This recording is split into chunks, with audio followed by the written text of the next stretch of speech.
So there's a movie out there called Spartacus. There's a scene where the Romans come and they're like, all right, it was after they lost the battle, which one of you is Spartacus? And they all, well, no, they don't. Now, they don't all stand up and say, I'm Spartacus, do they?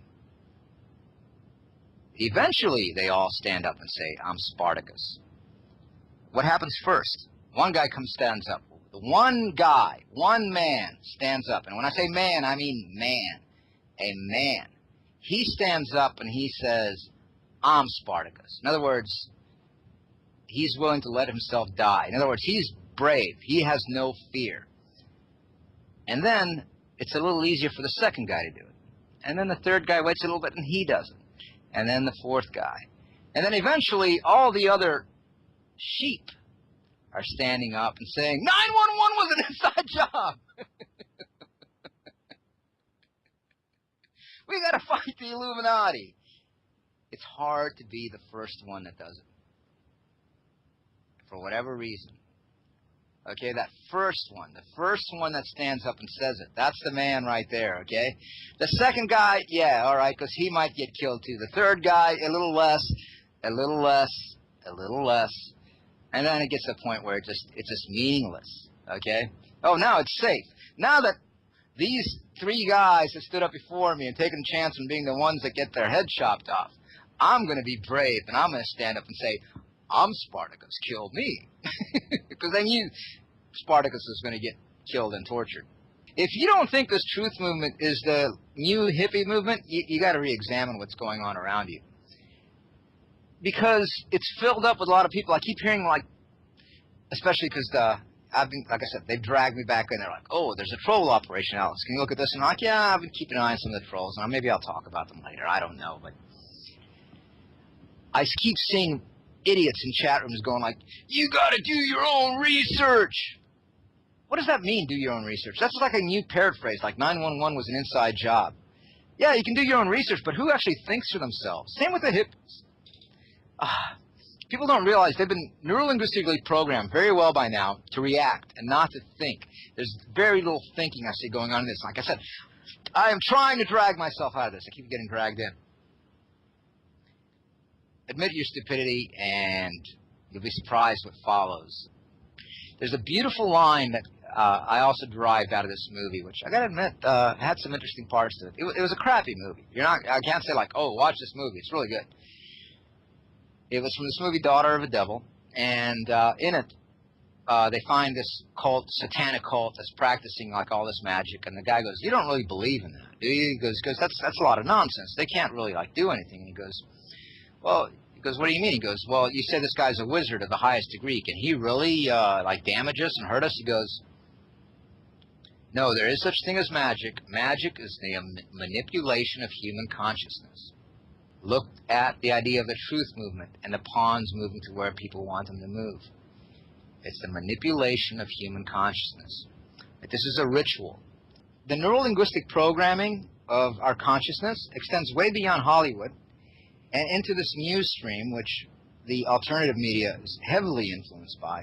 You have to start asking yourself if the news is an extension of the neurolinguistic programming.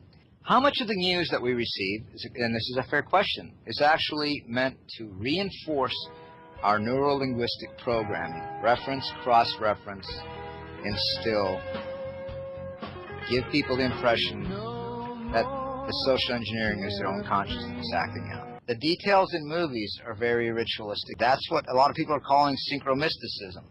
And that's what I said. You know, I was part of this at one time. Synchromysticism is BS. Okay? What we're seeing is the neurolinguistic program carrying out.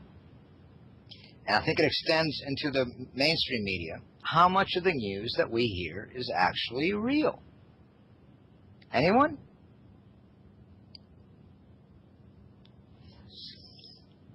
That's the question. How much of the news that we get, whether it's alternative news or whatever, how much is this thrown at us to remind us of the neurolinguistic programs that were put in us beforehand? And I know this is radical, what I'm saying.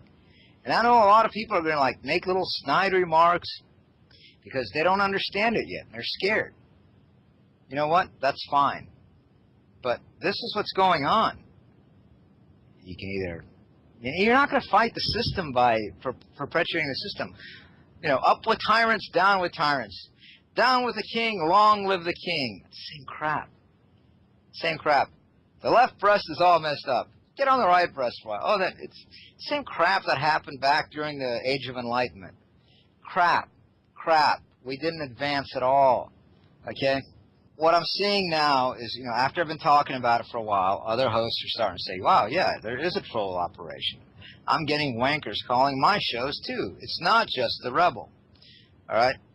Well, yeah, other hosts are acknowledging it. They're talking about trolls. And coincidentally, all of a sudden, when all these hosts in Oracle, I'm not saying Oracle's the be-all, end-all, by the way. It's just the network I'm on, all right? But it goes beyond Oracle. Other hosts are not talking about the trolls. They're talking about how there is organized operation, that these people aren't just desperate little wankers, and they're actually, except they're using different terminology than me. This is kind of an organized activity. And isn't it really interesting? What is the biggest news story in the media now? What is the biggest news story in all the media? Charlie Sheen. Charlie Sheen going crazy. Charlie Sheen this, Charlie Sheen that. Charlie Sheen and Alex Jones in The View. And we're helping them along, by the way, by talking about these things. Charlie Sheen is talking about the trolls. For the people that are standing on the other side of the breast, they're trying to tell you that when people here, like me or other hosts in Oracle, start talking about trolls, you're going to make the Neurolinguistic Association with Charlie Sheen talking about trolls. Go back and listen to the Alex Jones conversation with Charlie Sheen.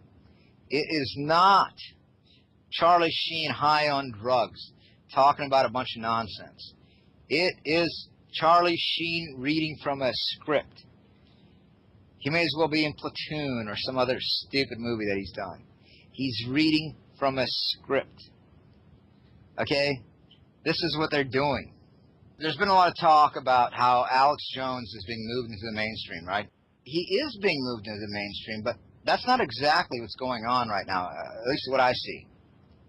It's not so much that Alex Jones is being moved into the mainstream. It's that the info that Alex Jones put out is becoming mainstream. So in other words, by the time Alex Jones becomes mainstream, the audience of his will already be there. This is mainstream information.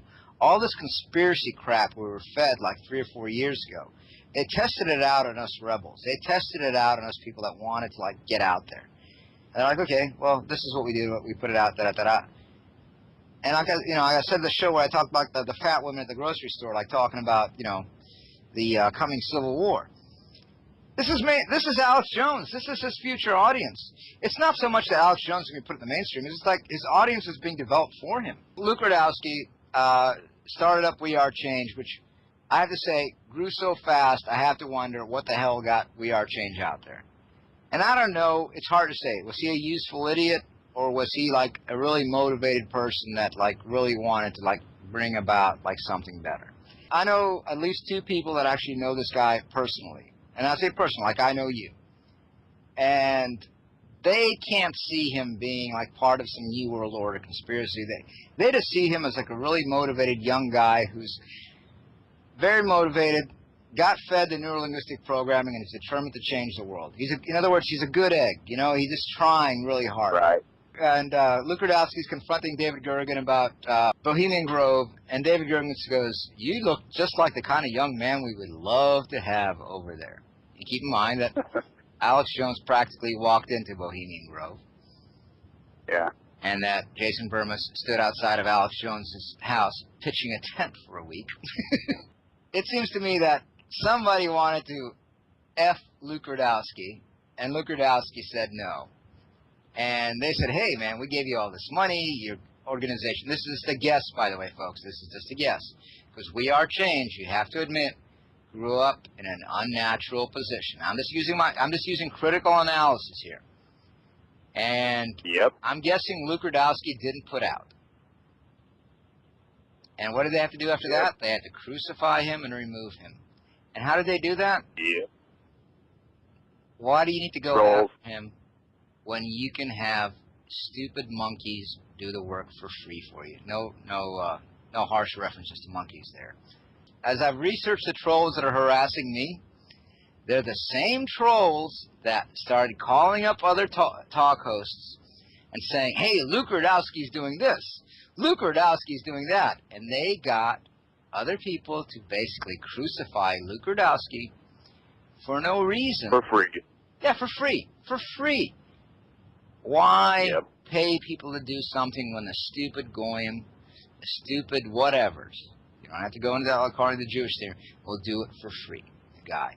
Oh, yeah, so he took some money from We Are Change to pay for his college. Oh, you know what? And who knows if he even did that, too. Yeah. Who knows? Maybe.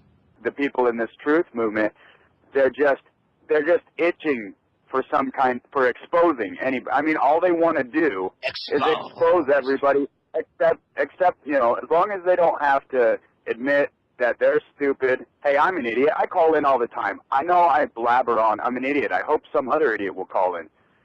But, you know, they don't want to look within. All they want to do is anybody that they can expose. Offer it to them. They'll chew on that for the next day or two. Yeah, let's expose them. Expose everybody except yourself.